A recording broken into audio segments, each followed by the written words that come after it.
Concentrated chemical کے بارے میں ایک کنسیپٹ لوگوں کے ذہن میں عام ہوتا ہے کہ آپ اس کو جتنا زیادہ کنسنٹریٹڈ فارم میں یوز کرتے ہیں تو اتنی زیادہ کلیننگ ہو سکتی ہے۔ یہ ایک غلط کنسیپٹ ہے۔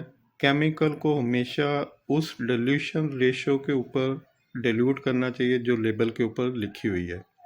اس سے ایک تو آپ کی کاسٹ کم ہوگی، نمبر دو صفائی اچھی ہوگی۔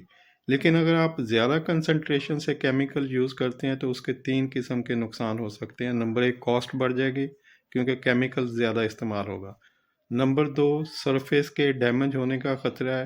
اور نمبر تین، کیمیکل کے ریزیڈولز یعنی باقیات جو ہیں وہ اس سطح کے اوپر رہ جاتی ہیں جو کہ ڈینجرس ہو سکتی ہیں۔